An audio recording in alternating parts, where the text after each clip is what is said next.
Oke, jadi materi hari ini masih berkesinambungan dengan pertemuan minggu lalu ya. Kemarin kita sudah mempelajari soal etika profesi sebagai desainer ya.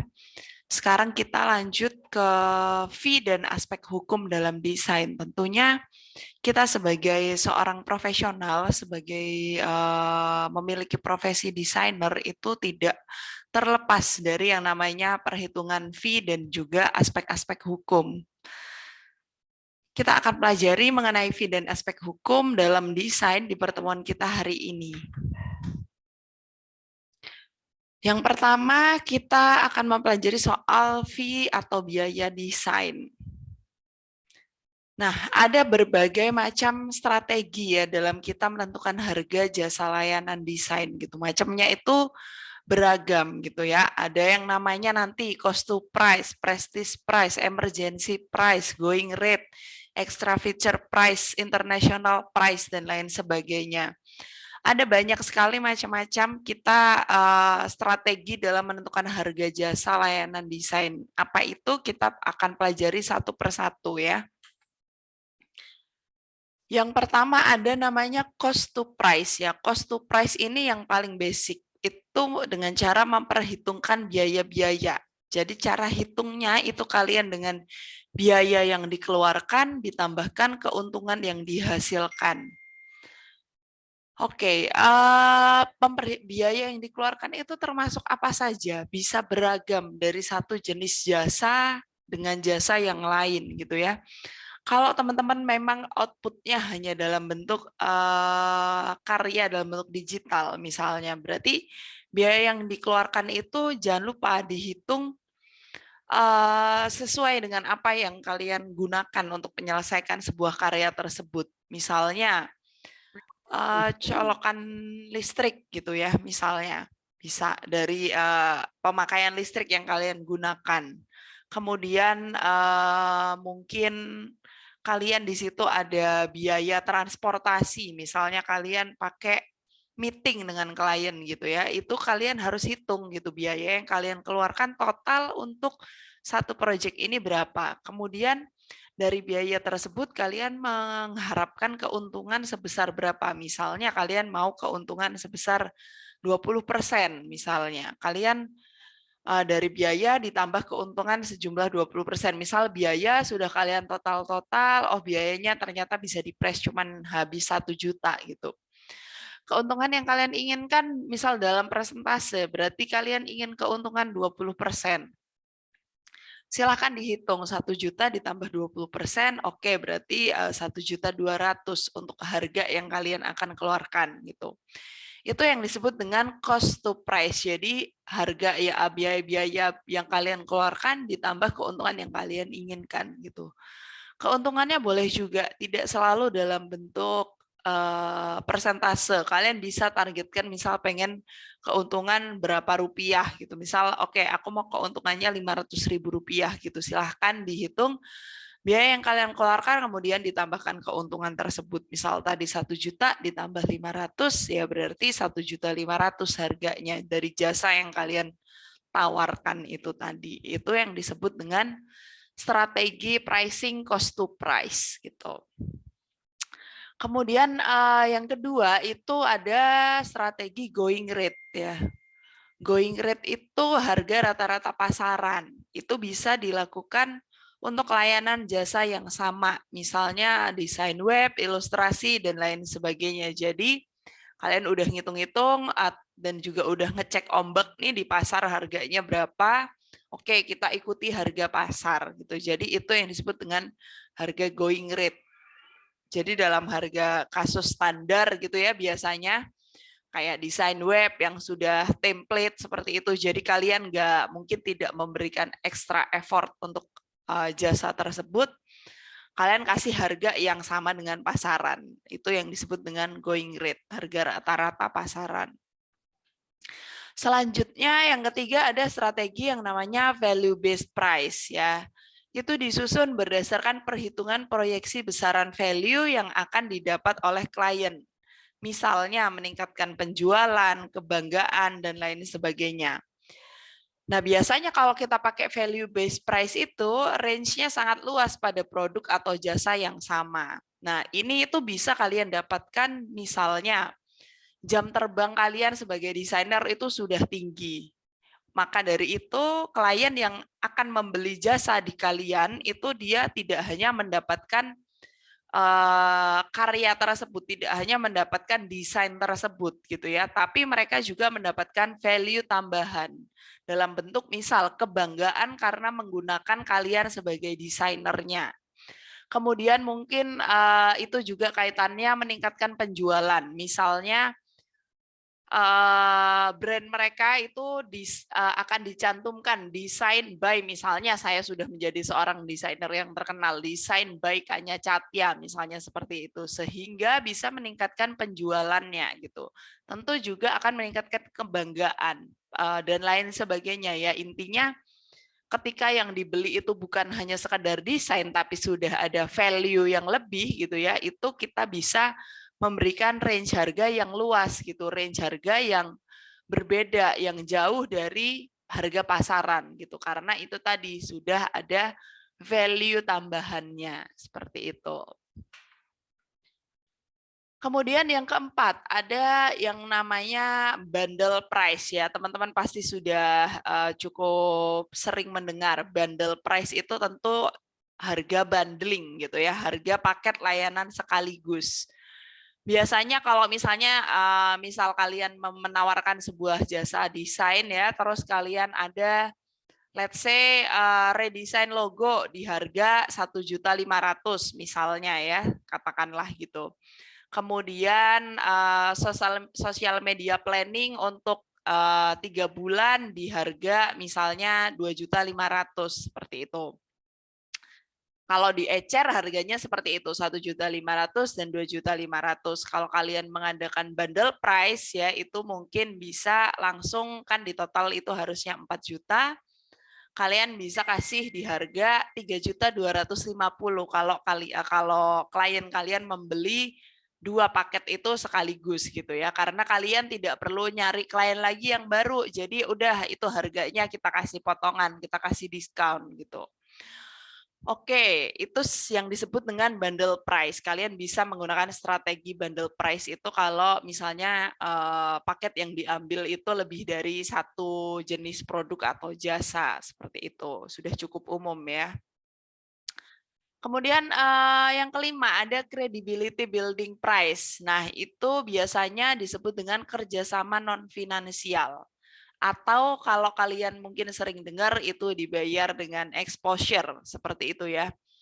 Hal seperti ini itu sebenarnya wajar dilakukan ketika memang benar-benar memperhitungkan kredibilitasnya. Misalnya brand yang kalian tawarkan itu atau brand yang klien kalian itu memang potensial untuk menyebarluaskan ke rekan-rekan yang sama. Kalian pertimbangkan, oke, boleh aku kasih gratis untuk si brand A ini karena dia boleh potensial menyebarkan, atau secara individu dia memang berada di lingkungan yang mungkinkah lingkungannya itu para bisnismen gitu ya, sehingga dia bisa memberikan testimoni untuk kalian, jasa kalian ke lingkungannya yang memang dirasa benar-benar potensial untuk menjadi potensial klien kalian gitu ya. Atau biasanya ada, katakanlah dia mengambil 2 jasa, yang satu kalian berikan sebagai bonus karena dia sudah sudah order satu, kemudian yang satu ini kalian berikan dengan imbalan ya, dengan tukaran atau dengan barter gitu ya. Nanti tolong diinfokan ke teman-temannya ya kalau pakai jasa saya, nanti kalau ada yang butuh silahkan diinfokan, kalau pakai silahkan bisa pakai jasa saya, seperti itu. Jadi credibility building price itu ya saling memperhitungkan kredibilitas, yaitu tadi ya kayak kalian bisa barter dalam bentuk macam-macam jasa yang sama gitu. Jadi atau mungkin tidak selalu dibayar hanya dengan testimoni ya, bisa misalnya kalian diberi produknya kah, atau kalian ditukar dengan, intinya tidak dibayar dengan uang gitu ya, barter, sistem barter itu Bisa, asalkan kita harus benar-benar memperhitungkan bahwa yang ditukar itu benar-benar kredibel gitu, yang ditukar itu benar-benar cocok sesuai dengan apa yang kita butuhkan gitu. Sebentar.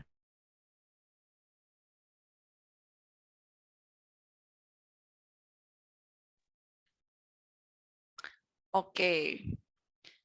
Selanjutnya ada yang keenam, itu namanya premium dan prestige price ya. Jadi itu harga kualitas dari ahli terbaik.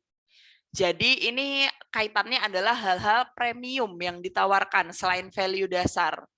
Misalnya kualitas material, tenaga ahli, dan lain sebagainya yang lebih baik dari penyedia jasa lain ya. Ketika kita dalam kalau kaitannya sama bisnis ya, kalian punya produk, kalian punya jasa gitu, kalian itu bisa tawarkan harga yang di luar pasaran yang jauh lebih tinggi dengan kualitas yang berbeda gitu ya. Premium dan prestis itu ada pangsa pasarnya tersendiri, bukan berarti segala sesuatu yang paling murah itu selalu yang paling laku ya.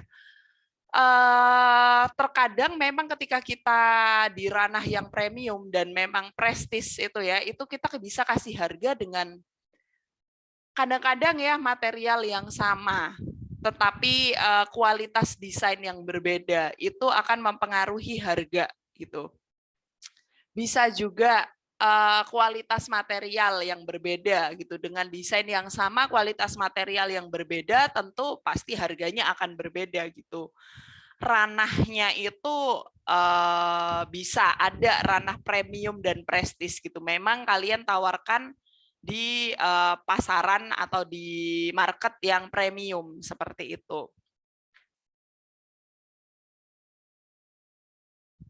Oke, selanjutnya ada yang namanya extra feature price. Extra feature price itu pengaruh fitur ya, tentu pengaruh fitur atau perlakuan khusus gitu. Misalnya penggunaan material yang berbeda pada suatu produk yang sama akan membutuhkan perlakuan yang berbeda sehingga berpengaruh pada pembiayaan gitu. Semisal kalian selama ini memberikan jasa menyiapkan jasa undangan gitu ya, undangan untuk acara-acara, untuk pernikahan, untuk ulang tahun dan lain sebagainya. Selama ini kalian itu biasa menggunakan material kertas ya, kertas segala macam jenis tapi dalam bentuk kertas. Suatu hari ada request dari klien. Aku nggak mau dicetak di kertas, udah bosen, biasa aja kalau di kertas. Aku minta di akrilik, apakah kamu bisa gitu. Kalian untuk sebagai desainer bisa menciptakan desainnya gitu ya. Oke, bisa Pak. Kalau kita sih sebenarnya desain bisa diterapkan di segala macam material gitu. Akan tetapi kalau misalnya Bapak minta dicetaknya itu juga di akrilik, nanti saya harus cari supplier yang lain gitu. Saya harus ngecek dulu untuk printingnya sehingga tidak bisa di harga yang sama gitu, tentu di harga yang berbeda. Dari segi desain pun kita juga harus menyesuaikan gitu, karena kita harus nyoba-nyoba, trial and error dulu dan lain sebagainya gitu, sehingga harganya itu akan berpengaruh ya, tentu extra feature, jadi ada fitur tambahan di situ sehingga harganya tidak bisa seperti harga yang biasanya gitu. Harganya akan ada charge tambahan gitu. Kemudian itu udah pasti ya kalau misalnya ganti material atau misalnya kalian membutuhkan trik khusus dalam desain gitu ya, tidak seperti biasanya, itu kita bisa charge-kan tambahan gitu. Kemudian yang ke-8 ada psychological price. Nah, psychological price ini pengaruh ke eksklusivitasan dan terbatas gitu. Ketika suatu desain itu kalian keluarkan as an exclusive design, desain yang limited, desain yang terbatas, itu biasanya kita bisa kasih harga yang lebih tinggi gitu, karena ada pengaruh psychological terhadap pembelinya gitu. Bisa juga untuk hal-hal yang sifatnya itu custom. Custom otomatis itu limited dong, itu the one and only gitu. Kalau desain custom itu memang biasanya relatif lebih mahal daripada desain yang sudah ada, desain yang sudah template gitu ya. Biasanya untuk kepentingan khusus, misalnya kayak gift atau custom gift gitu ya, atau wedding invitation atau invitation yang dia memang minta special request gitu ya, yang dia memang minta desain khusus yang limited, yang personalized, itu kita bisa tagihkan yang namanya psychological price ini. Kita bisa kasih harga yang lebih tinggi gitu dibandingkan yang standar tentunya, karena ada peran kesenangan secara psikologik gitu ya, sehingga klien kalian itu rela atau mau membayar lebih mahal demi itu tadi eksklusivitas dan juga limited, itu terbatas. Jadi cuman dia doang yang punya desain kayak gini, orang lain gak ada gitu. So otomatis dia rela membayar lebih mahal untuk desain tersebut. Padahal misalnya secara teknis ya kalian itu bikinnya ya udah sama aja gitu dengan yang lain gitu. Cuman mungkin butuh waktu sedikit lebih lama gitu ya, dan mungkin ya tentu pasti ada effort lebih, tapi dibandingkan itu tidak terlalu jauh, tapi harga bisa jauh lebih tinggi dibandingkan template yang sudah ada, desain yang standar gitu ya, basic. Oke ya, tentu kalau ada harga-harga tambahan, kita juga menyediakan yang namanya discounted price ya, potongan harga, kesempatan untuk memberi ruang pada produk-produk baru. Bisa kalian diskon itu macam-macam, alasan untuk kita memberikan diskon ya, bisa karena kita memang sedang tidak banyak klien sehingga kita perlu menarik banyak klien dengan memberikan, salah satu strateginya itu adalah memberikan potongan harga. Mungkin bisa juga kita memberikan kesempatan ya, kita tidak selalu bekerja itu ya pasti namanya berbisnis itu memikirkan profit ya, tapi kita juga harus tidak boleh melupakan yang namanya benefit. Kita harus memberikan benefit ke orang lain gitu ya. Misal kalian suatu hari ngelihat ada mungkin UMKM yang mendekati kalian, approach kalian, kemudian dia benar-benar tertarik dan suka sekali dengan desain kalian gitu ya selama ini, kemudian akan tetapi budgetnya belum masuk gitu ya, terus kalian mungkin bisa memberikan discounted price atau potongan harga untuk memberikan kesempatan sekaligus kalian setengah beramal gitu ya, beramal tapi tidak 100% kalian bisa kasih diskon seperti itu. Jadi memberikan ruang pada produk-produk baru yang mungkin belum mampu untuk membayar desainer seperti itu.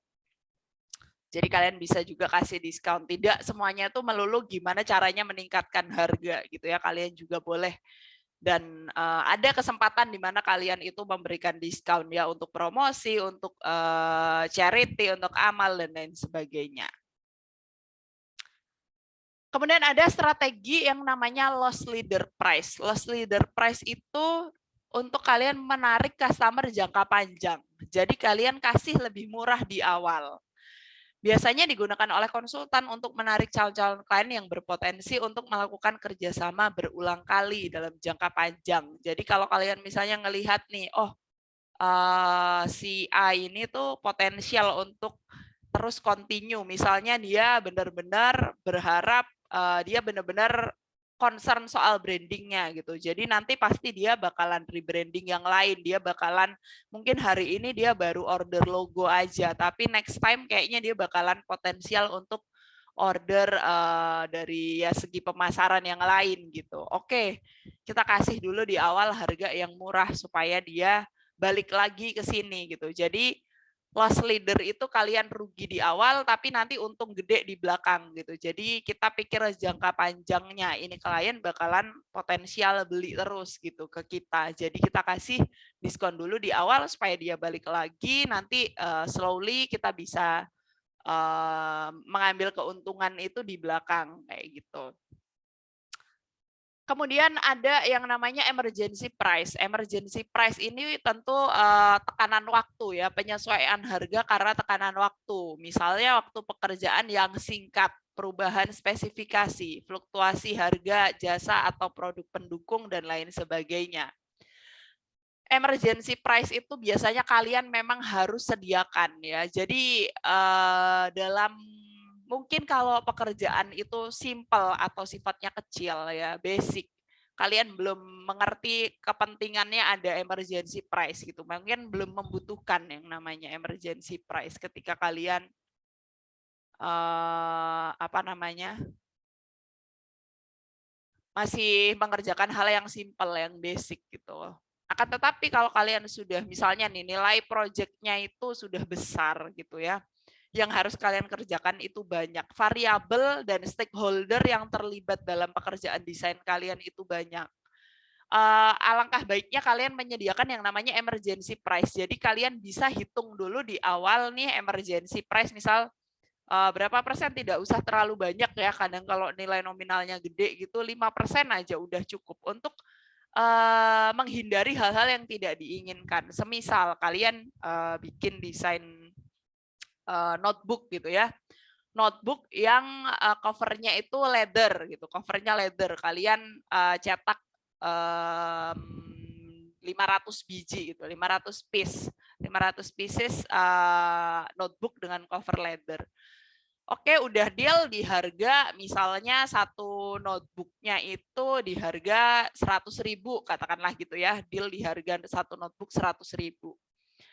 Kalian dengan perhitungan, kalian belinya itu bisa modal kalian itu katakanlah 80.000 gitu, 80.000, jasa kalian dihargai 20.000 per pieces gitu.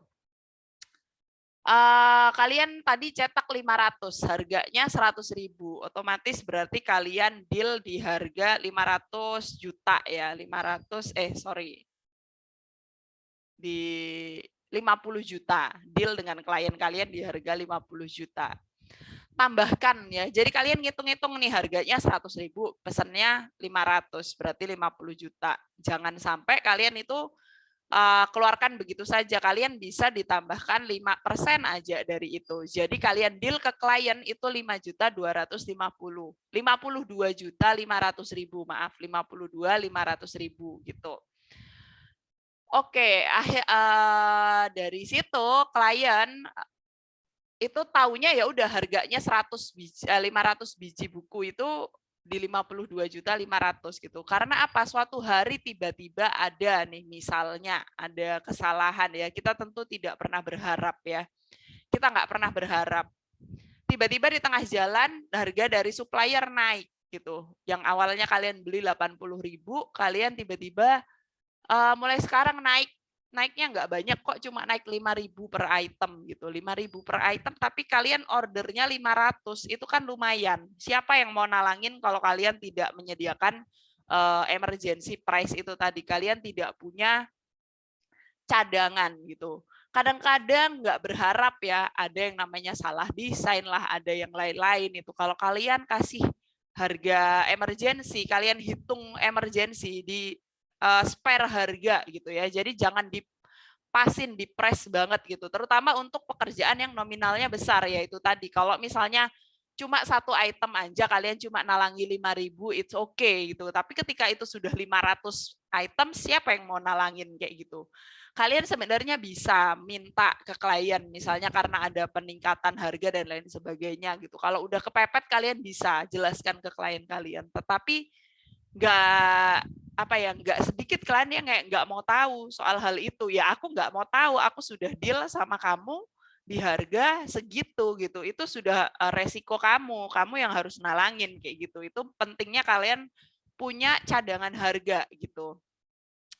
Selain itu emergency itu bisa juga karena misalnya klien minta cepet-cepet. Biasanya kalian bisa kerjakan ini dalam waktu 3 minggu gitu ya, 3 minggu. Kalau si klien butuh urgent nih Mbak, tolong dong dibuatin 2 minggu aja, nanti saya bayar lebih deh gitu. Itu salah satu yang disebut dengan emergency price. Jadi macamnya bentuknya macam-macam. Emergency price itu intinya ketika kalian ada penyesuaian harga atau tekanan gitu. Kalau misalnya di tengah jalan, misal lagi di tengah jalan udah dealnya di ini, ternyata mau ganti spesifikasi material misalnya. Oh ya udah Bu, oke, tapi nanti kena charge tambahan harga segini gitu. Itu yang disebut dengan emergency price.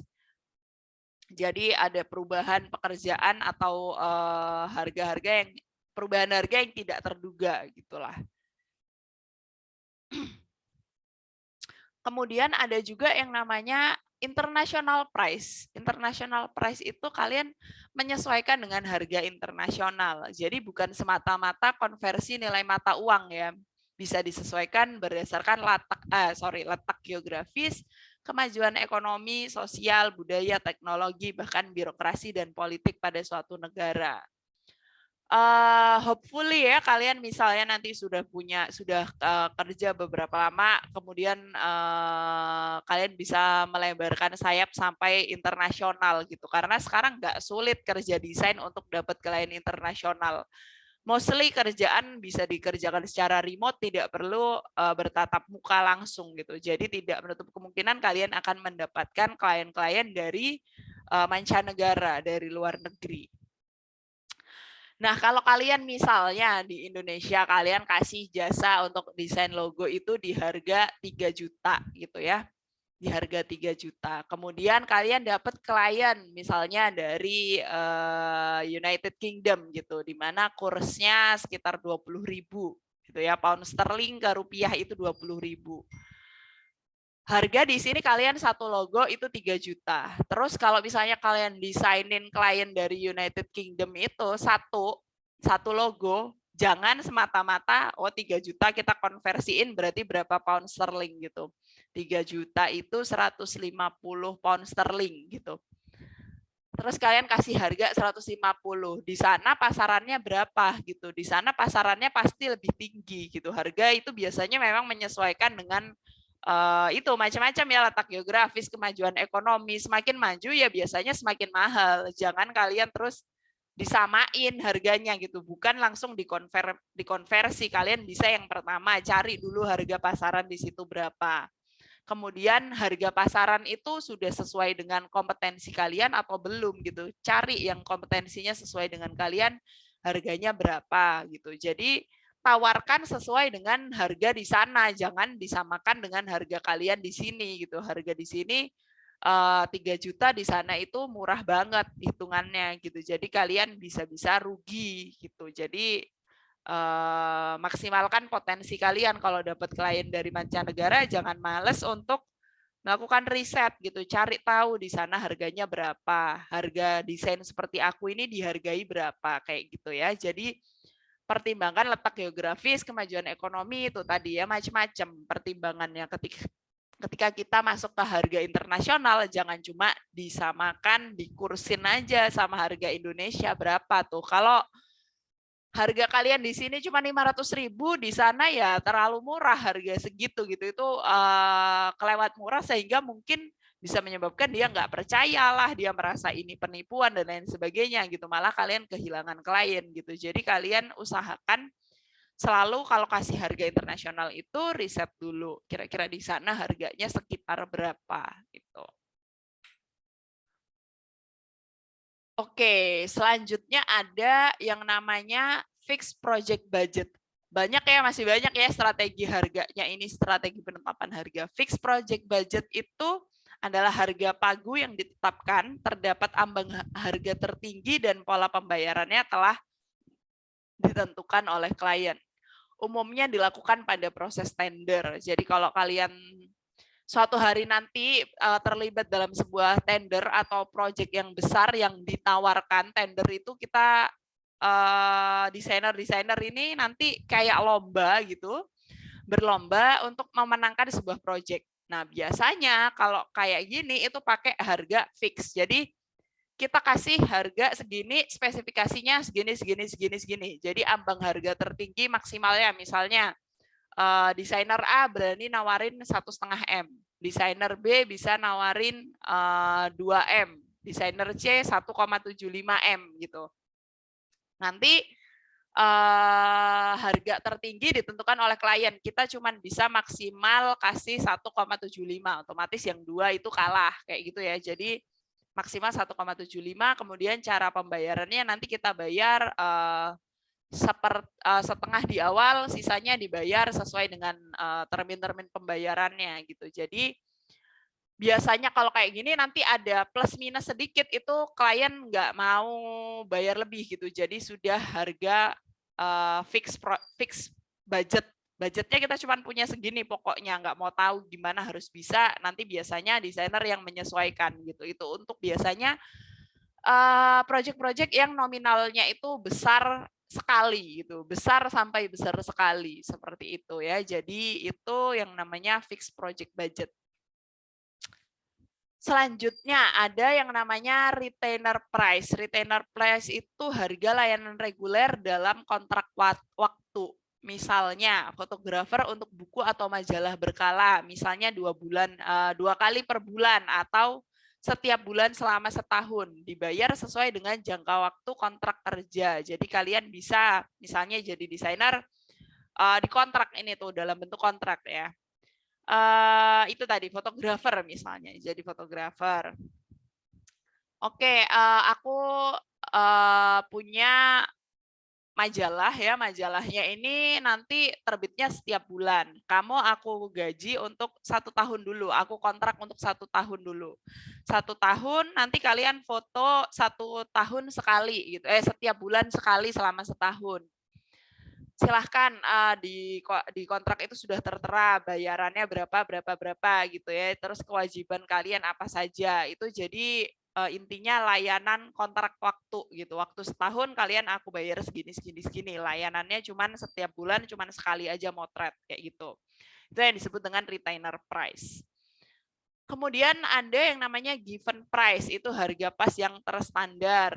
Itu biasanya ditetapkan oleh klien sebagai harga standar, misal tarif per jam atau tarif harian gitu. Jadi klien kasih ini ya foto, misalnya fotografer lagi sama. Kalian selain model kontrak itu bisa harga per jam gitu. Jadi per jam dikasih harga misalnya 1 jamnya 750.000 ya. Jadi klien kalian tergantung kebutuhan lagi mau pakai berapa jam gitu. Sejam kah 2 jam gitu atau mungkin ada keperluan 3 jam gitu lagi. Tergantung sesuai dengan kebutuhan. Jadi harganya standar sudah. Mau kerjaannya apa, fotonya mau boleh misalnya foto produk, mau itu foto model, mau itu foto apapun itulah terserah foto apa aja harganya segitu gitu per jamnya, tarif per jam atau tarif per hari gitu ya, boleh disesuaikan dengan kebutuhan masing-masing seperti itu. Nah, itu tadi adalah macam-macam strategi dalam layanan jasa. Jadi kalian tidak terpaut, tidak hanya selalu kayak satu proyek kalian kasih harganya itu nggak selalu, yang paling umum kan cost to price ya. Kalian bisa kasih cost to price itu, tapi nggak selalu kalian setiap mau ada project itu ngitung cost to price. Kalian bisa kasih going rate, kalian bisa pakai yang retainer price tadi, tergantung kebutuhan masing-masing gitu. Cara pakainya itu tergantung kebutuhan masing-masing. Seperti itu. Jadi itu adalah macam-macam strategi harga layanan jasa. Nah, ada lagi nih selanjutnya, cara menghitung biaya pengerjaan sebuah proyek desain. Kalau kalian mau ngitung, kalian bisa macam-macam caranya ngitungnya. Dari presentase, ya presentase itu bisa. Jadi ditentukan oleh presentase dari nilai proyek yang dilaksanakan. Biasanya ditentukan berdasarkan perhitungan oleh masing-masing asosiasi profesi terkait. Jadi biasanya teman-teman itu sudah ada pasarannya gitu. Misalnya kalau di jasa konstruksi gitu ya, itu umumnya kita mendapatkan 20%, 10 sampai 20% dari total nilai proyek gitu. Teman-teman desainer juga paling kurang lebih di situ ya. Biasanya memang 10 sampai 20%, tergantung besarnya proyek. Karena kalian mikir 10% itu kecil banget. 10% itu kecil kalau nominalnya 1 juta, nilainya cuma 100.000. Tapi kalau misalnya proyek kalian itu sudah nilainya ratusan juta, 10% itu sudah sangat besar sekali gitu ya. Jadi kalian misalnya proyek kalian tidak terlalu besar nominalnya, ya silahkan mengambil persentase yang agak besar gitu supaya keuntungan kalian itu ya mencukupi gitu. Kalau misalnya kalian proyeknya itu gede ya, proyek 1M nilai 10%-nya itu 100 juta loh, itu banyak banget gitu. Jadi disesuaikan kembali lagi ya, kita nggak punya rumus yang pasti, kasih semuanya 15%, pukul rata, mau nilai proyek 1 juta, nilai proyek 1M kasih 15%, nggak bisa seperti itu, kita mesti ngelihat case by case gitu ya. Jadi kuliah ini tuh sebagai pengantar untuk kalian ngelihat kira-kira opportunity range-nya itu seperti apa gitu, jadi kalian nanti bisa menyesuaikan dengan proyek kalian masing-masing gitu, nih keadaan firma kalian, keadaan klien kalian, itu variabelnya banyak yang mempengaruhi kita menentukan harga gitu. Kita nggak bisa kasih rumus yang exact ya 1+1 sama dengan 2, kita nggak bisa kayak gitu. Jadi harus disesuaikan dengan keadaan masing-masing gitu. Selain kita ngasih keuntungan secara persentase ya, kita bisa juga tadi per jam. Kita tentukan jumlah jam kerja efektif desainer melaksanakan pekerjaannya. Satu project itu kita habis waktu berapa dalam ngerjain project itu. Kalian hitung, misalnya per jam kalian mau dihargai 750.000 gitu. Sesuaikan dengan kemampuan ya tentunya. Nggak bisa kita misalnya pemula awal-awal terus kita minta di tarif misal 1 juta per jam gitu, nggak mungkin ya. Kita nggak bisa kayak gitu. Jadi kita harus sesuaikan dengan kemampuan kita dan kualitas kita tentunya gitu. Bisa diatur itu tadi pakai jam. Berapa jam kalian ngerjain project ini dikalikan harga yang kalian inginkan kalian dibayar per jamnya, seperti itu. Kemudian bisa juga kalau misalnya suatu hari kalian dapat proyek yang misalnya itu menggunakan luasan. Misalnya kalian mendesain wayfinding gitu ya dalam sebuah area gitu, atau kalian ngerjain mural gitu ya, itu bisa dihitung dengan harga per meter perseginya. Berapa luasan yang kalian akan desain itu bisa dihitung berdasarkan luasan area itu. Misal kalian tetapkan harga per meter perseginya 1 juta gitu. Kalau kalian ngerjainnya misalnya 2x2 ya otomatis kan 4 meter persegi, ya udah dihitung itu tadi 2 juta dikali 4. Jadi kalian dapat 8 juta, keluar harga 8 juta. Seperti itu. Kalian bisa kasih hitungan harga itu macam-macam, bisa dari persentase, bisa per jam, bisa meter persegi. Ada lagi yang namanya lump sum itu ya, lump sum, atau orang-orang suka kayak ngomongnya langsam gitu. Harganya langsaman aja gitu kalau bahasa Indonesianya biasanya. Jadi itu tuh bisa dihitung dari persentase atau luasan meter persegi dengan hitungan tertentu digunakan untuk memperoleh perhitungan fixed rate. Jadi kalian sebenarnya udah ngitung ini, oh ini keuntungannya project ini segini. Sebenarnya misalnya luasan, kalau ada kaitannya dengan luasan, kalian hitung berapa meter persegi, oh sebenarnya keluar 8 juta ini tadi. Tapi karena kalian pertimbangan nanti ditambah harga nanan ini, ditambah harga yang lain-lain ya, harga desainnya, mungkin transport kalian dan lain sebagainya, kalian keluarkan harga ke klien itu dalam fixed rate bentuk, Bu, jadi ini saya kerjakan. Biasanya kalau lamsam itu lebih enak kalau project yang kalian kerjakan itu lebih dari satu ya, lebih dari satu item gitu jasanya. Misalnya tadi jasa logo, jadi kayak bundle lah, harga bundle gitu. Lamsam itu langsung keluar harga segini, yang didapatkan adalah ini gitu. Jadi tidak ngitung meter, tidak ngitung per jam, tidak ngitung, sebenarnya kalian ngitungnya ya behind the scene itu pasti dari itu ya, dari meter persegi atau dari per jam kalian atau persentasenya, tapi keluar ke klien itu utuh semuanya. Jadi harga yang saya tawarkan itu segini dengan fasilitas ini gitu. Jadi harganya langsung gelondongan gitu. Itu yang disebut dengan lump sum ini. Selain itu, masih ada salah satu cara lagi, ya ini cukup umum digunakan untuk desainer, itu dalam bentuk royalti. Jadi besaran imbalan jasa dihitung berdasarkan kesepakatan perolehan keuntungan dari penjual produk dan hasil desainer. Misal, paling gampang, kalian kasih ilustrasi untuk kaos gitu ya, untuk sebuah kaos. Oke, harganya gini, harganya kalian tentukan berdasarkan royalti. Jadi kalian setiap penjualan satu kaos itu kalian ngambil katakanlah 5% gitu. Jadi dari banyaknya kaos yang terjual, kalian dapat imbalan jasa sesuai dengan itunya, sesuai dengan penjualannya itu tadi, royalti, itu dalam bentuk royalti. Ini juga sering di umum ya, umum karena kalau kita nanti dapat klien yang bagus, royalti ini tuh bisa menguntungkan banget gitu, karena kalau semakin laku produknya ya kita semakin untungnya banyak gitu ya, otomatis royalti itu biasanya besar kecilnya memang kita tentukan dari kira-kira lakunya seberapa, seperti itu. Sebentar.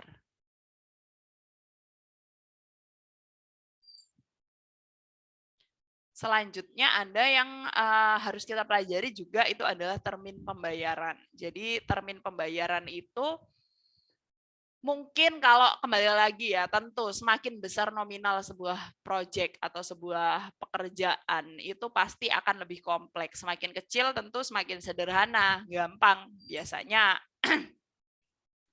model-modelnya, model satu ya, sebagai ada beberapa model. Model yang satu itu adalah termin pembayaran dengan uang muka, kemudian dibagi menjadi 3 atau 4 termin sesuai dengan progres dan bobot pekerjaan, diakhiri dengan pembayaran akhir berupa retensi. Jadi ini yang paling umum kalau kalian nanti mendapatkan sebuah proyek yang mungkin nominalnya lumayan gitu ya, sudah lumayan, itu biasanya bayar uang muka, misalnya proyeknya biar gampang kita hitungnya ya, nominalnya 10 juta. Uang muka yang dibayar itu 30%, 3 juta dulu. Kemudian misal proyek ini berlangsung selama 3 bulan ya, 3 bulan selesai, sampai selesai dari start sampai akhir, dari deal sampai akhir itu butuh waktu 3 bulan pengerjaan. Jadi model satu itu cara pembayarannya pas deal dibayar 3 juta. Setelah itu memasuki selesai bulan ke-1, target selesainya apa aja nih? Target selesainya misalnya konsep udah jadi gitu ya. Oke, 1 bulan dibayar 2 juta gitu, dibayar 2 juta. Kemudian bulan kedua, selesai di bulan kedua dibayar 2 juta lagi, termin pembayaran kedua. Sisanya setelah selesai baru dibayarkan sisanya, akhirnya gitu. Setelah project ini selesai, deal, sebelum kalian kirimkan final design, dibayar pelunasan 3 juta, seperti itu. Itu model yang paling umum, yang paling common. Nanti kalian kebanyakan pasti ngelihat project itu seperti itu gitu ya. Kebanyakan ya, tidak selalu pasti. Kebanyakan dibayar seperti itu. Itu karena kaitannya adalah gitu untuk modal gitu, untuk modal kalian kerja gitu. Jadi dibayarnya per bulan karena kalian kan butuh, nggak bisa cuman setengah di awal terus nanti sisanya 7 juta di akhir gitu. Karena kalian butuh modal untuk mengerjakan itu. Jadi dibagi 3 juta, 2 juta, 2 juta, 3 juta, seperti itu. Kemudian ada yang model kedua. Model kedua itu termin pembayaran dibagi 2 sama besar. Biasanya digunakan pada proyek swasta yang skalanya relatif kecil. Mungkin biar nggak ribet, karena misal nominalnya 10 juta, tadi ya 10 juta tuh termasuk untuk di proyek itu tidak terlalu besar gitu ya. Atau kita ambil lebih kecil deh, 5 juta gitu. 5 juta masa mau diecer 2 juta, sejuta, sejuta gitu kan, encrit-encrit gitu ya bahasanya. Nggak praktis. Jadi misalnya bayarnya 5 juta, ya udah di awal DP kita bayar dulu ya Mbak 3 juta, nanti sisanya 2,5 deh, 2,5 sama besar ya. 2,5 nanti di akhir kita langsung lunasi kalau udah mau selesai gitu, udah final dibayar 2,5-nya, seperti itu. Jadi dibayar 2 sama besar kalau memang tidak terlalu banyak ya uangnya. Jadi kan ya itu tadi biar nggak diincrit-incrit juga buat apa gitu. Kalau nominalnya tidak terlalu besar bisa menggunakan 50-50 ini di awal DP dan juga pelunasan di akhir.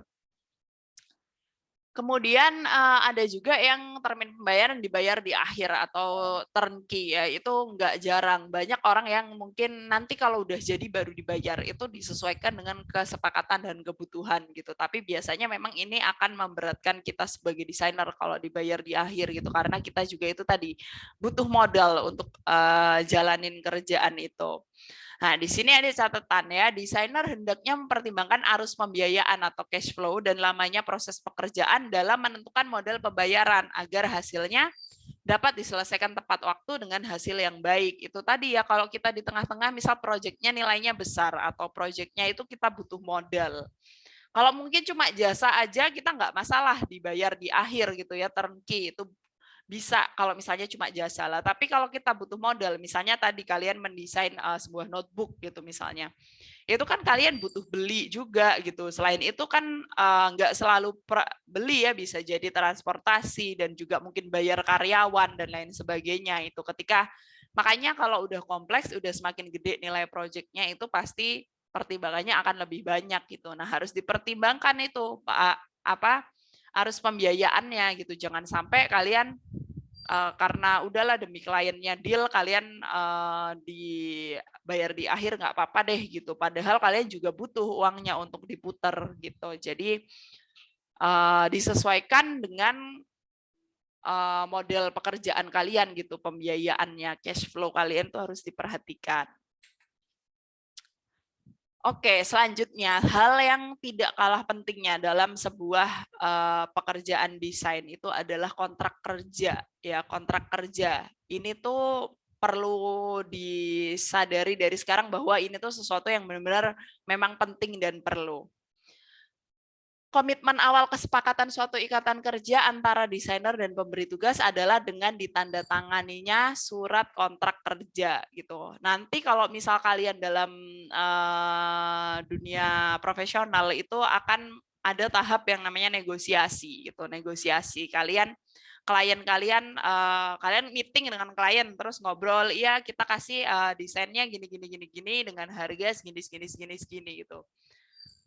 Kontrak kerja itu salah satu hal yang benar-benar bisa membantu untuk kalian itu menentukan sebuah deal gitu ya. Jadi kadang-kadang itu customer ngomongnya ngambang gitu, ngomongnya kalian nggak bisa benar-benar meraba ini tuh yes or no gitu, ini tuh deal or no deal gitu. Salah satu cara ampuh itu dengan oke, berarti kita udah sepakat ya dengan feature ini seperti ini dengan harga seperti ini. Kita bisa mulai tanda tangan kontraknya ya gitu. Kalian sodorkan kontrak kerja gitu. Jadi itu sebagai penanda bahwa memang proyek ini deal gitu. Nah, dalam kontrak kerja itu setidaknya wajib memuat yang pertama tentu para pihak ya.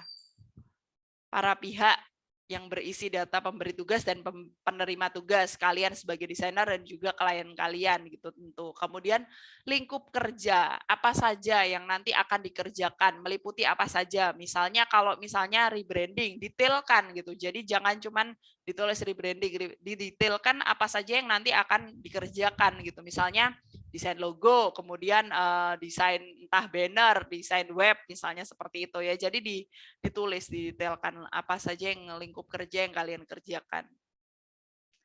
Kemudian nilai kontrak ya, tentu harganya berapa, kalian deal di harga berapa. Kemudian lama pengerjaan dan berlakunya masa kontrak itu harus dicantumkan juga supaya nanti sebenarnya kontrak kerja itu pasti menguntungkan kedua belah pihak gitu ya. Memungkinkan ada kemungkinan nanti suatu hari salah satu pihak itu ada yang bermasalah, kita harus kembali ke kontrak kerja gitu. Kemudian tata cara pembayaran gitu. Tata cara pembayaran harus dituliskan kayak gimana, apakah dengan DP 50% kemudian pelunasan di akhir ketika sudah selesai, atau pembayaran DP 20% kemudian termin pembayaran yang sudah ditentukan gitu. Jadi dituliskan tata cara pembayaran, termasuk misalnya di situ kalian sudah ada rekeningnya, masukkan nomor rekeningnya di situ supaya tidak ada kesalahan, tidak ada kayak penipuan, potensi penipuan ya, misal salah transfer lah atau dia beralasan saya sudah transfer ke BNI dan lain sebagainya, padahal kalian itu rekeningnya BCA misalnya seperti itu ya. Jadi menghindari hal-hal seperti itu, kontrak kerja itu harus kita buat secara detail gitu. Kemudian keluaran dokumen perencanaan dan atau keluaran pekerjaan, misalnya nanti dalam bentuk apa, formatnya seperti apa, apakah file AI atau file JPG, PNG dan lain sebagainya, video dalam bentuk apa, kemudian file mentah, file matang itu harus sudah dituliskan di dalam kontrak gitu ya.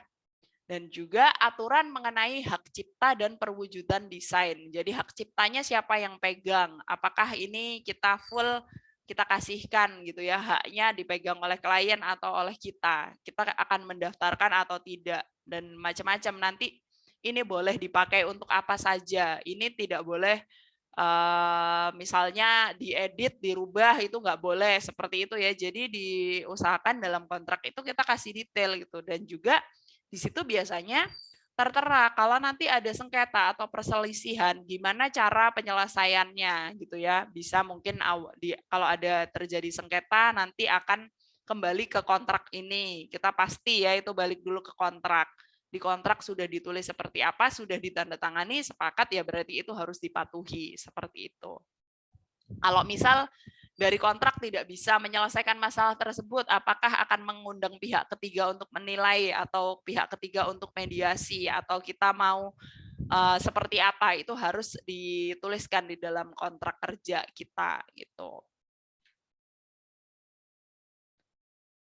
Oke, selanjutnya kalau kontrak itu tadi ya pasti itu untuk awal untuk membantu kalian menjaga hubungan dengan klien kalian ya supaya tidak ada miss dalam pekerjaan, itu harus ditulis gitu ya, ditulis hitam di atas putih supaya nantinya kalau ada tidak menutup kemungkinan akan terjadi perselisihan, satu pihak lupa pernah ngomong A, kemudian udah diganti, atau satu pihak merasa pernah ngomong B, padahal satunya ngerasa ngomong A kok dulu gitu. Jadi kontrak itu sangat penting untuk sebuah kelancaran sebuah project design.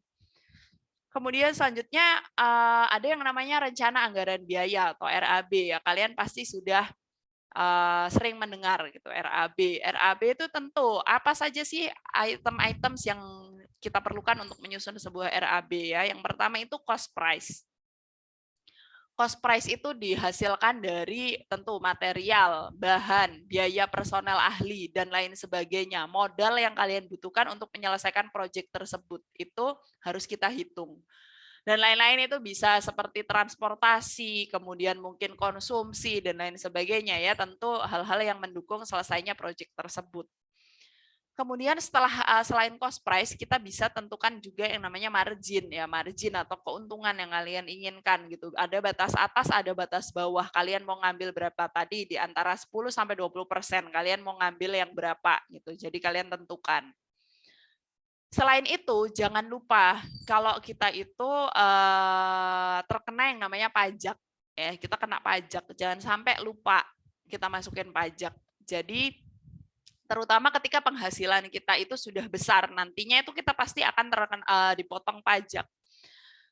Pengalaman salah satu teman saya ya, dia dapat proyek dari salah satu lembaga pemerintahan di Kota Surabaya. Proyeknya nilainya cukup besar ya, nilainya cukup besar, sekitar kalau saya nggak salah sekitar 3M gitu ya nilai proyek tersebut.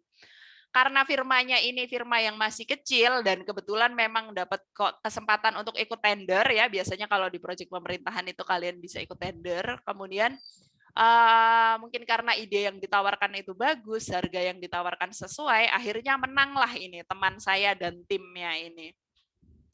Memenangkan proyek senilai 3M itu tentu suatu steps yang luar biasa gitu ya. Akan tetapi karena kurang tahunya pengetahuan soal sebagai desainer ya, kita pasti nggak ngerti gitu cara ngitung-ngitung ekonomi dan pembiayaan gitu, sehingga tidak sadar bahwa ternyata proyek itu dikenai pajak yang otomatis lumayan ya, karena nilainya cukup besar gitu ya, 3M, 10% dari 3M itu sudah 300 juta gitu. Jadi nominalnya ketika kalian melupakan hal yang sepele, ketika nominalnya itu gede, itu ya gede gitu. Jadi akhirnya setelah dihitung-hitung keuntungannya itu tidak terlalu banyak gitu, karena lupa tidak menyertakan pajak, bahwa biaya yang dibayarkan oleh customer itu sudah dipotong pajak seperti itu. Jadi harus diperhatikan soal pajak ini ya. Jadi saya ingatkan kembali, kita nggak bisa sembarangan gitu dalam menentukan harga. Hati-hati, banyak variabel-variabel yang harus diperhatikan. Oke, kita bahas dulu yang pertama, penentu batas margin. Kalian ambil margin itu di atas atau margin di bawah. Kalian ambil profit itu gede atau kecil. Yang pertama itu pasar ya.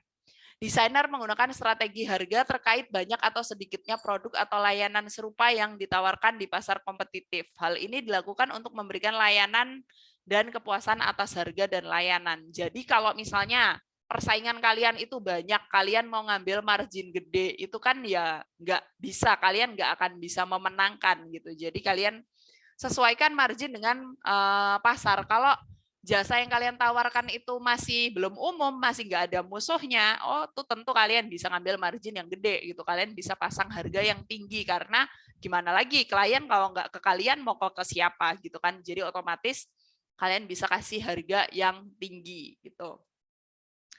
Kemudian yang kedua itu pengalaman ya. Kalau kalian jam terbang kalian udah tinggi, nama kalian sudah dikenal, otomatis kalian bisa kasih margin yang lebih tinggi gitu. Kalian bisa kasih harga yang lebih untung yang lebih banyak gitu.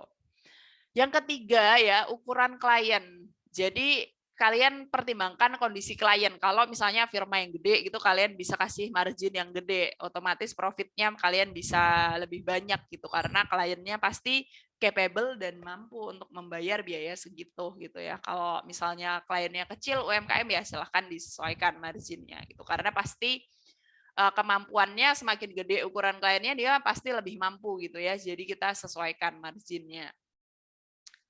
Kemudian banyaknya layanan. Kalau misalnya layanannya kalian itu banyak, kalian kasih otomatis nominalnya gede, marginnya kecil aja, kalian sudah untung lumayan. Kalau misalnya layanannya cuma sedikit, ya silahkan dibesarkan marginnya gitu, supaya kalian bisa dapat keuntungan yang cukup untuk membiayai berjalannya bisnis kalian itu. Seperti itu ya.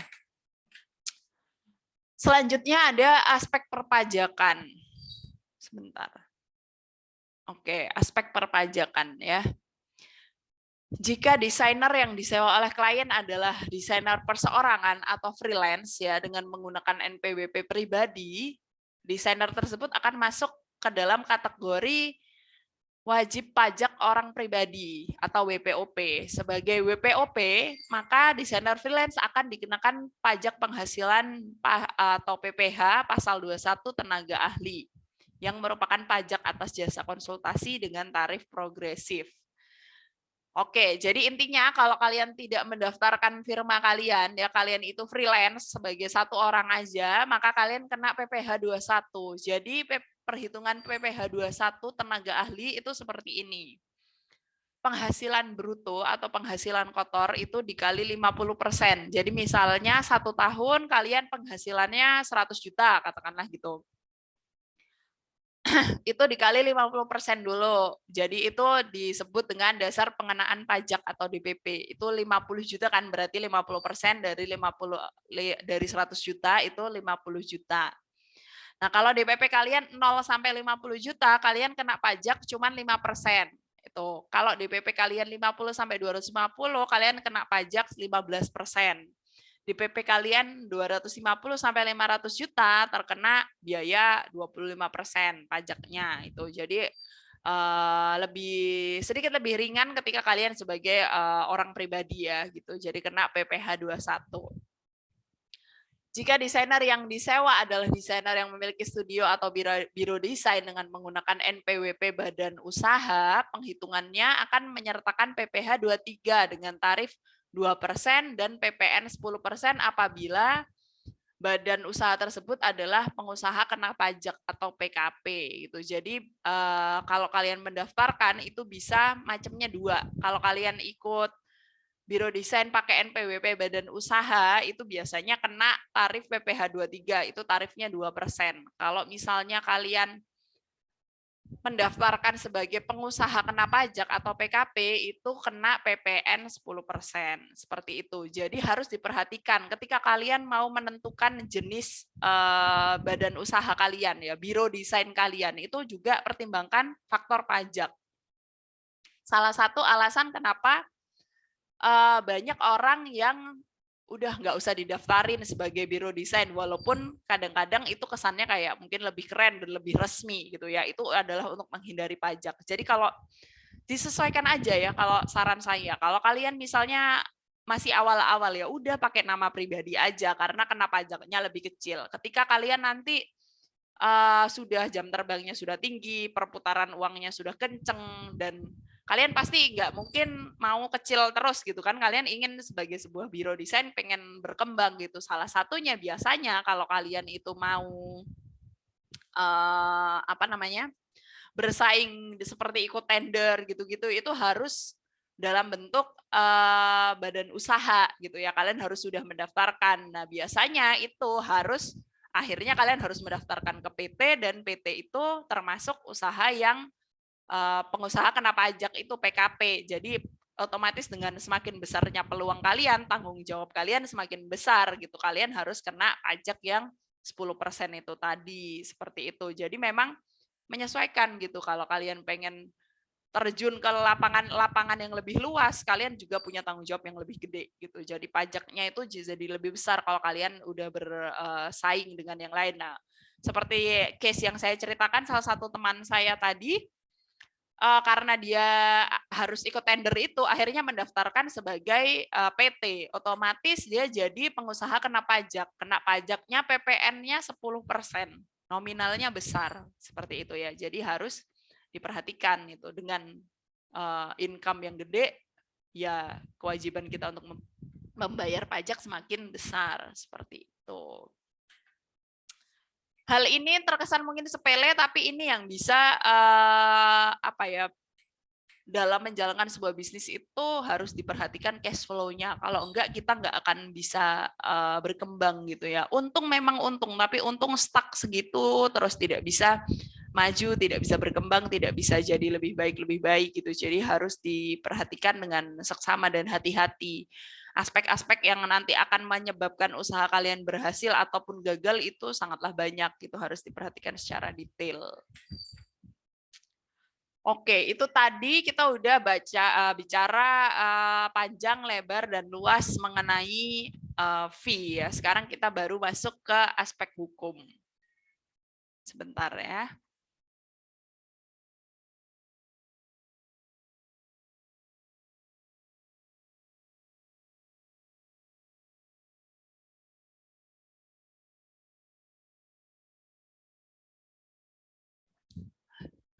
Oke. Kalau kita ngomongin aspek hukum ya, kita pasti nggak jauh-jauh dengan yang namanya hak kekayaan intelektual. Ya. Hak kekayaan intelektual itu dibagi menjadi dua. Yang pertama itu hak cipta, ya. Kemudian hak yang kedua ada hak kekayaan industri. Hak cipta itu sendiri dibagi menjadi hak moral dan hak ekonomi. Sedangkan kalau hak kekayaan industri itu banyak macamnya. Bisa dalam bentuk paten, desain industri, rahasia dagang, merek, sirkuit terpadu, varietas tanaman, ataupun indikasi geografis. Kita akan ulas satu persatu. Yang pertama mengenai hak kekayaan intelektual dulu. Oke, jadi apa sih hak kekayaan intelektual itu? Kalau by definition ya, itu adalah sebagai sebuah konsep hukum.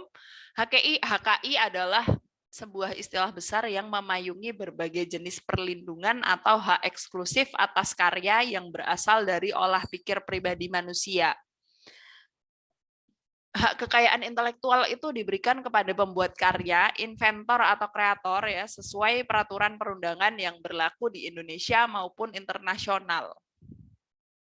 Nah, hak kekayaan intelektual itu tujuannya tentu untuk mendapatkan perlindungan secara hukum untuk memperoleh manfaat ekonomi atas karya cipta yang dihasilkan dan juga untuk mencegah pihak lain mendapatkan keuntungan ekonomi secara gratis dengan melakukan penjiplakan terhadap karya tersebut.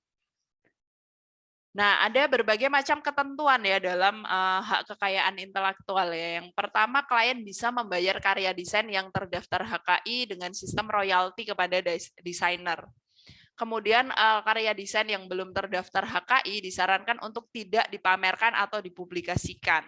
Dan juga klien tidak bisa meminta desainer untuk menjiplak sebuah desain tanpa izin si pembuat karya. Jadi intinya hak kekayaan intelektual hak kekayaan intelektual itu melindungi ciptaan atau karya desainer supaya tidak dimanfaatkan oleh orang lain gitu ya. Pemanfaatannya tentu tidak lain dan tidak bukan itu dalam bentuk ekonomi atau dimanfaatkan untuk dapat duit gitu ya. Jadi hak kekayaan intelektual itu untuk melindungi hal-hal tersebut seperti itu. Yang pertama ada yang namanya hak cipta. Nah, hak cipta atau copyright ya. Hak cipta itu diatur dalam UU nomor 28 tahun 2014. Hak cipta memiliki prinsip deklaratif. Artinya ketika karya dibuat oleh pencipta, saat itu juga hak cipta melekat pada karya tanpa perlu adanya pendaftaran atau pencatatan terlebih dahulu. Jadi hak cipta itu langsung. Jadi karya itu terjadi langsung itu sudah ada hak ciptanya gitu. Nah, dalam hak cipta itu harus ada 3 items yang harus diperhatikan. Yang pertama pencipta ya. Pencipta itu seseorang atau beberapa orang yang secara sendiri-sendiri atau bersama-sama menghasilkan suatu ciptaan yang bersifat khas dan pribadi. Jadi pencipta itu ya otomatis orang yang buat gitu ya. Yang kedua ada yang namanya pemegang hak cipta.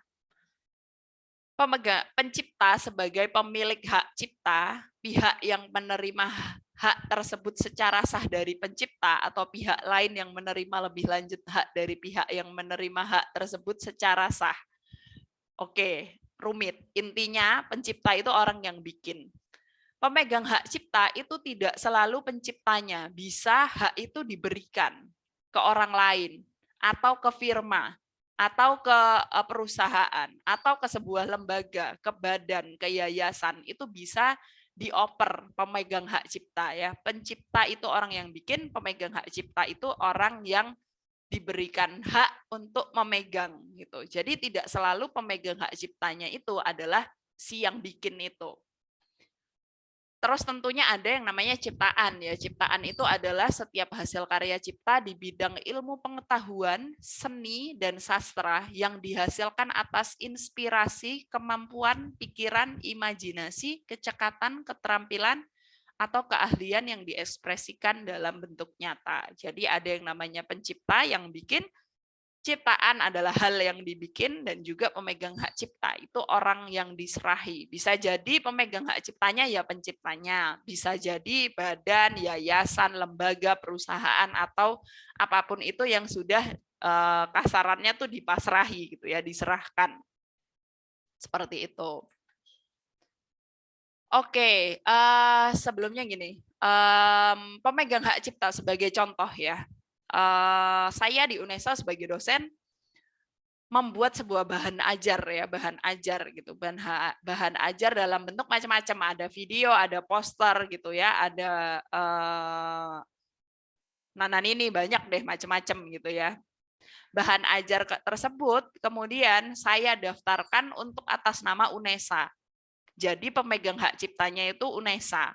UNESA ibaratnya membeli dari saya gitu. Udah ya, ini untuk dosen-dosen yang udah buat, didaftarkan hak ciptanya atas nama UNESA gitu, dengan ya imbalan ya, tentunya diberi insentif gitu, dibayar oleh UNESA. Oke, dibikin, didaftarkan atas nama UNESA. Penciptanya tetap saya, tapi pemegang hak ciptanya UNESA. Ciptaannya yaitu tadi bahan ajar tersebut.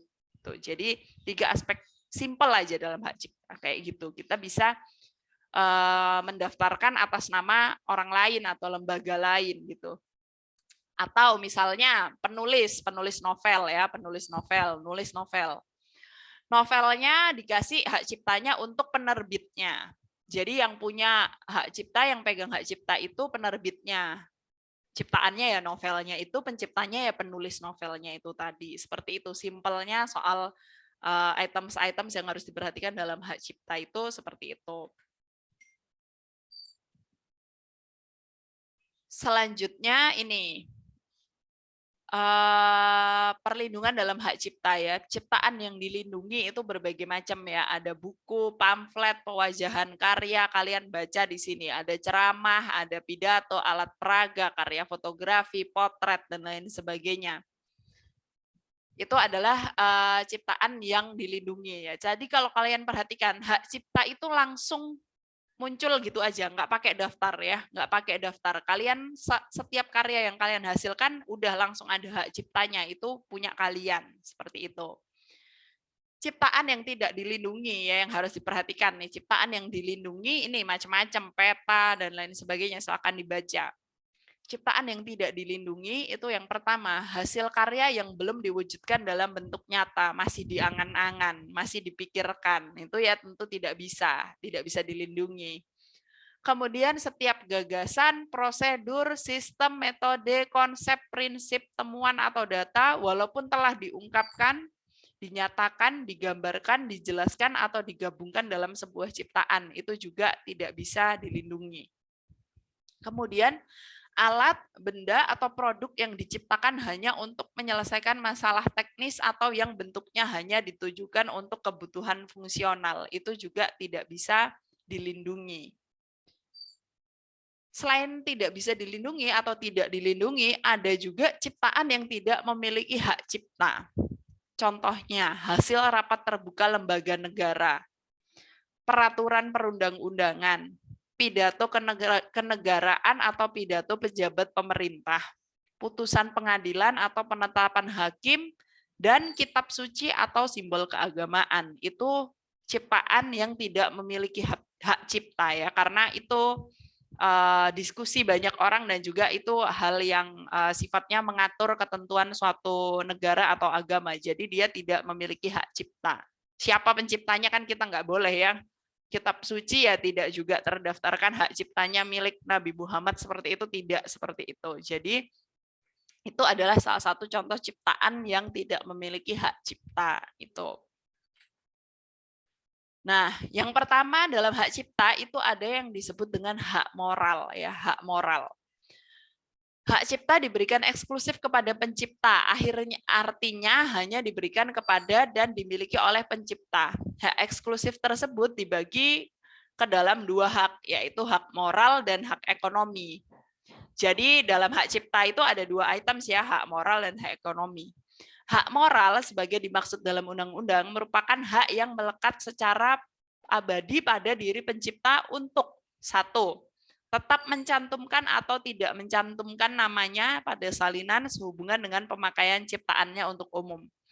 Yang kedua, menggunakan nama aliasnya atau samarannya. Yang ketiga, mengubah ciptaannya sesuai dengan kepatutan dalam masyarakat. Yang keempat, mengubah judul dan anak judul ciptaan dan mempertahankan haknya dalam hal terjadi distorsi ciptaan, mutilasi ciptaan, modifikasi ciptaan, atau hal yang bersifat merugikan kehormatan diri atau reputasinya. Jadi pencipta ya, misal contoh tadi ya, hak cipta bahan ajar yang sudah saya buat untuk UNESA.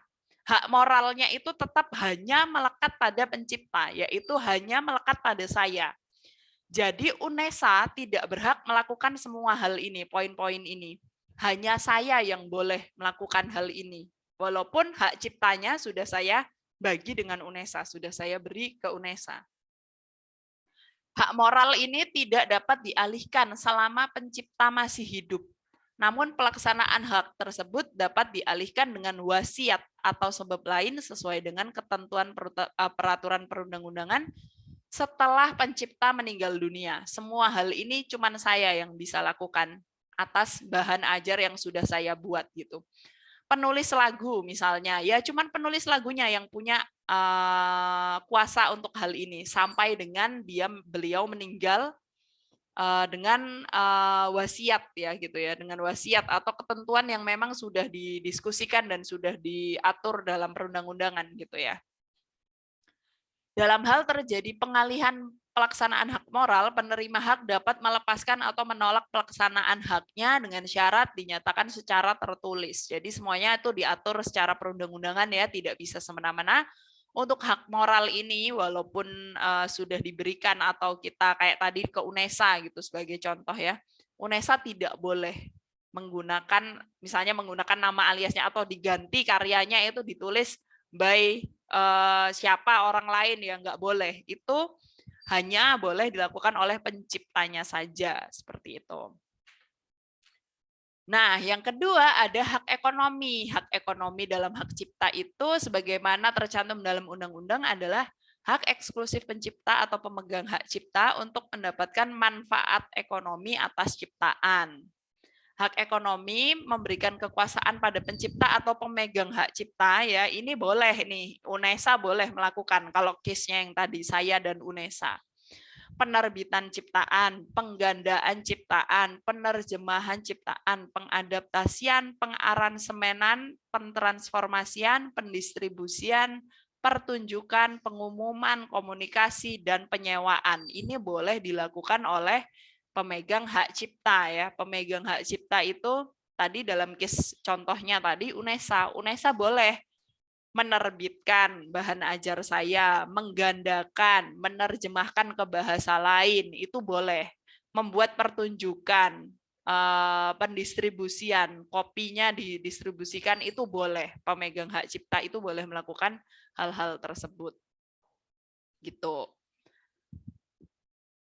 Selanjutnya ada yang namanya hak kekayaan industri atau HAKI. Hak kekayaan industri diberikan sebagai bentuk pengaturan perlindungan hukum terhadap segala sesuatu yang terkait dengan industri dan produk industri. Industri adalah sebuah kegiatan pengolahan bahan mentah atau setengah jadi sehingga memiliki nilai tambah menjadi sebuah barang jadi.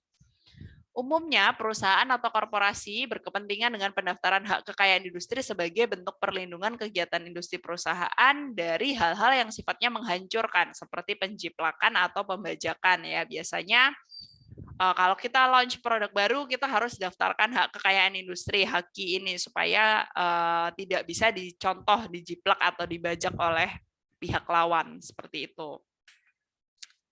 Nah, macamnya itu ada macam-macam hak kekayaan industri. Yang kalau hak kekayaan industri sifatnya tidak melekat langsung ya, kita harus daftarkan gitu. Kita bisa daftarkan paten. Mungkin teman-teman ada ya, sebagian besar ada yang sudah mendaftarkan karyanya ke paten gitu ya. Jadi bisa didaftarin paten.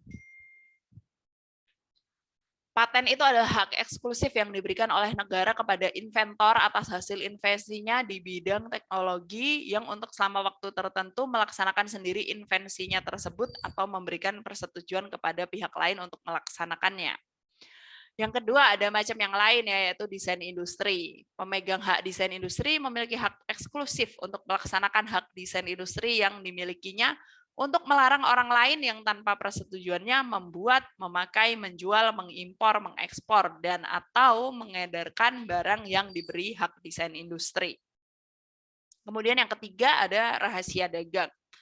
Rahasia dagang itu adalah informasi yang tidak diketahui oleh umum di bidang teknologi dan atau bisnis, mempunyai nilai ekonomi karena berguna dalam kegiatan usaha dan dijaga kerahasiaannya oleh pemilik rahasia dagang. Yang keempat, merek. Merek itu berbicara tentang perusahaan, produk, atau program yang memiliki brand name yang akan diperdagangkan, divisualisasikan dalam bentuk logo. Merek di Indonesia dibagi menjadi dua, merek produk dan merek jasa. Ya, merek akan dilindungi jika didaftarkan. Hak atas merek adalah hak eksklusif yang diberikan oleh negara kepada pemilik merek yang terdaftar untuk jangka waktu tertentu dengan menggunakan sendiri merek tersebut atau memberikan izin kepada pihak lain untuk menggunakannya. Yang kelima itu ada yang namanya sirkuit terpadu. Ya, sirkuit terpadu, suatu produk dalam bentuk jadi atau setengah jadi yang di dalamnya terdapat berbagai elemen dan sekurang-kurangnya satu dari elemen tersebut adalah elemen aktif yang sebagian atau seluruhnya saling berkaitan serta dibentuk secara terpadu di dalam sebuah bahan semikonduktor yang dimaksudkan untuk menghasilkan fungsi elektronik. Hak terkait dengan sirkuit terpadu biasanya diberikan kepada perancang desain tata letak dari komponen transistor dan resistor dalam sebuah papan sirkuit sebagai otak atau prosesor komputer. Dalam bahasa Inggris disebut dengan integrated circuit ya, IC. Jadi macam-macamnya itu berbagai macam. Kita sesuaikan apa yang kita buat dengan hak kekayaan industri yang mana gitu, yang sesuai dengan kebutuhan kita. Yang keenam itu ada varietas tanaman ya, sekelompok tanaman dari suatu jenis atau spesies yang ditandai oleh bentuk tanaman, pertumbuhan tanaman, daun, bunga, buah, biji, dan ekspresi karakteristik genotype atau kombinasi genotype yang dapat membedakan dari jenis atau spesies yang sama oleh sekurang-kurangnya satu sifat yang menentukan dan apabila diperbanyak tidak mengalami perubahan. Pemilik hak varietas tanaman dapat menggunakan sendiri varietas hasil pemuliaannya atau memberi persetujuan kepada orang atau badan hukum lain untuk menggunakannya selama waktu tertentu. Yang ketujuh ada indikasi geografis ya, suatu tanda yang menunjukkan daerah asal suatu barang dan atau produk yang karena faktor lingkungan geografis termasuk faktor alam, faktor manusia atau kombinasi dari kedua faktor tersebut memberikan reputasi, kualitas, karakteristik tertentu pada barang dan atau produk yang dihasilkan. Sebentar ya.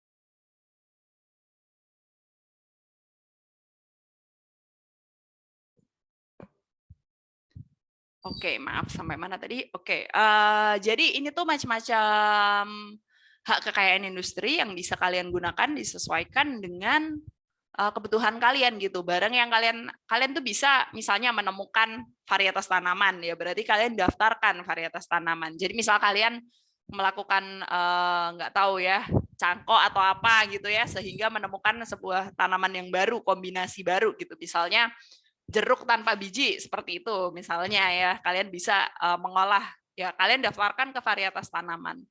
Kemudian misalnya kalian di bidang teknologi gitu ya, terus kalian nemuin sirkuit terpadu gitu ya, integrated circuit, menemukan sistem yang baru gitu, prosesor baru gitu misalnya, kalian daftarkan sebagai paten gitu. Jadi sekalian daftarkan di sirkuit terpadu gitu. Kalau kalian misalnya punya merek, mau mendaftarkan merek itu, kalian juga bisa daftarin di merek itu gitu. Jadi didaftarkan sesuai dengan kebutuhan kalian, dengan kondisi kalian. Barang apa yang kalian temukan. Kalau hak kekayaan industri itu sifatnya kalian daftarkan ya, bukan langsung seperti hak cipta, langsung melekat. Kalau hak kekayaan industri kalian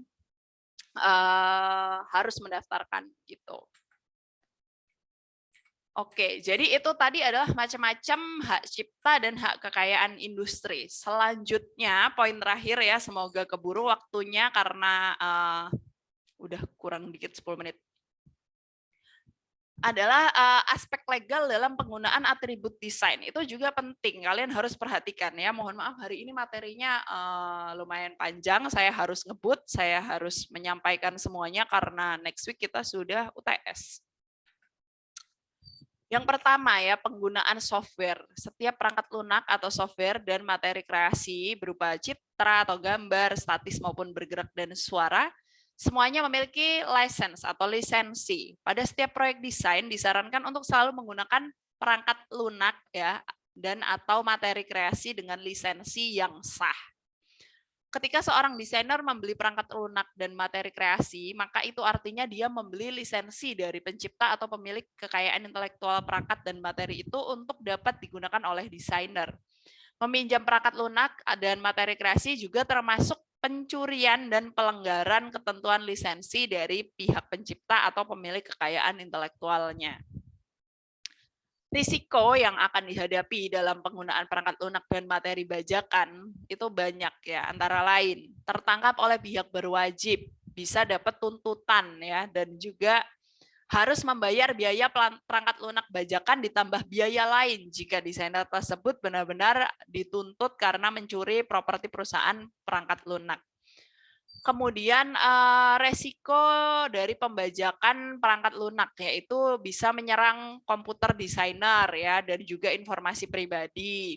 Selain itu juga biasanya itu tadi ya, mengandung virus yang berbahaya. Kemudian tidak akan menerima pembaruan atau update program terbaru karena perangkat lunak tidak terhubung ke internet gitu. Jadi software bajakan itu saat ini sudah mulai digalakkan sih ke masyarakat ya, sudah lumayan lebih aware. Oleh karena itu banyak software-software yang gratis gitu ya, yang bisa melakukan hal yang serupa daripada kita beda-bedain pakai yang berbayar tapi kita bajakan seperti itu. Masih banyak sekali ditemukan ya. Saya pun sendiri belum bisa 100% menggunakan software yang ori gitu ya. Masih berusaha, saya berusaha gitu. Tapi beberapa memang belum ada gantinya dan harganya lumayan mahal. Oleh karena itu sekarang banyak yang beralih ke subscription ya. Jadi instead of bayar daripada membayar satu kali tapi harganya lumayan ya, banyak yang bayar subscription aja per bulannya, jadi jauh lebih affordable ya, bisa lebih kemampuan orang itu jadi lebih mampu untuk membayar gitu.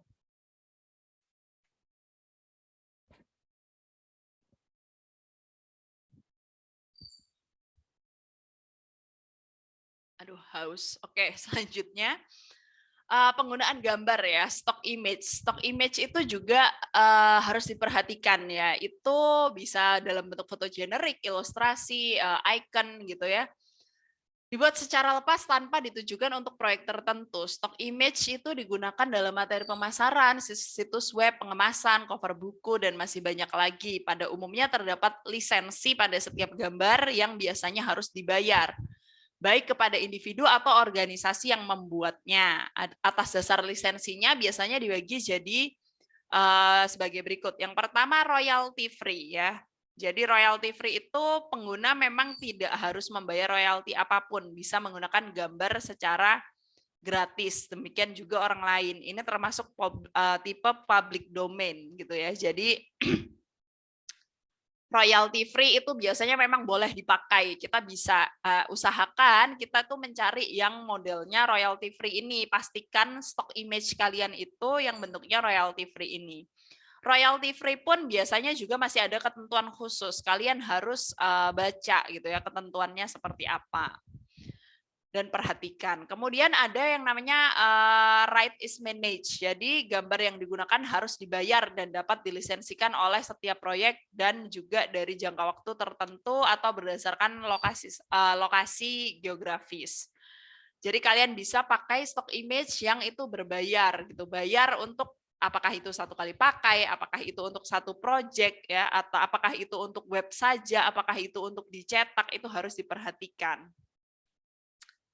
Kemudian ada yang namanya extended atau enhanced license ya, itu model lisensi yang memberikan kebebasan tambahan pada lisensi standar, termasuk penggunaan gambar yang berulang dan tambahan bayaran apabila gambar digunakan untuk dijual kembali. Misalnya untuk di gambar itu boleh dipakai tapi nggak boleh ketika itu dijual lagi gitu. Misalnya di t-shirt gitu, gambar itu kalian harus bayar extra charge gitu kalau kalian mau gambar tersebut dipakai untuk dijual kembali seperti itu. Jadi hal-hal seperti ini harus diperhatikan. Kalian harus memperhatikan statusnya gitu ya. Pemakaian kalian itu pastikan pemakaian kalian itu legal, tidak mencuri, tidak salah membajak seperti itu. Banyak kok sekarang yang sudah ada platform-platform untuk royalty free. Kalian tidak perlu susah payah membajak gitu ya istilahnya. Jadi carilah stock image yang gratis dan memang bisa digunakan. Kalau memang kalian cari yang benar-benar nggak ada, terus memang harus bayar ya bayar gitu, harus sesuai dengan peruntukannya seperti itu. Nah, selain stock image atau gambar, kalian juga harus memperhatikan penggunaan font. Font itu juga adalah sebuah produk kreatif dan kekayaan intelektual desainer yang setara dengan karya-karya kreatif lainnya. Penggunaan font untuk kebutuhan komersial harus memenuhi aspek legal, antara lain melalui pembelian font. Pembelian font sama dengan pembelian lisensi asli untuk menggunakan font tersebut. Hak kepemilikan dari desain sebuah font digital tetap menjadi milik penciptanya. Beberapa aturan dasar yang harus diperhatikan ketika menggunakan font adalah sebagai berikut. Yang pertama, gunakan lisensi yang sesuai. Kalau kalian perlu lisensi yang khusus, ya gunakan lisensi khusus. Tidak memberikan atau meminjamkan kepada pihak ketiga dan menjaga font dalam bentuk aslinya. Nah, lisensinya kalau font itu biasanya macam-macam. Ada salah satunya lisensi desktop ya. Itu untuk penggunaan pada komputer desktop untuk perancangan seperti logo, signage, desain produk, desain cetak, dokumen kertas ya. Untuk seorang desainer dan kliennya selama mereka statis dan tidak dapat diedit. Itu lisensi dalam bentuk lisensi desktop. Kemudian ada lisensi web font. Lisensi web font itu digunakan pada self-hosting untuk situs web dengan kontrol maksimum bagi seseorang dan pemilik server untuk situs web. Jadi lisensi ini tuh dirancang untuk semua kebutuhan digital seseorang, dibatasi oleh jumlah pengunjung pada situs web yang bersangkutan gitu. Seorang desainer dapat menggunakan lisensi ini untuk desainer web dan pengembangan webnya. Jadi kalau desktop itu kan otomatis ya udah satu kali desain udah nggak bisa diedit lagi gitu kan. Kalau lisensi web font itu dia otomatis bisa diedit ya, otomatis bisa digunakan lagi, bisa diganti-ganti penggunaannya gitu. Jadi diperhatikan lisensi yang sesuai dengan kebutuhan kalian itu yang mana, seperti itu.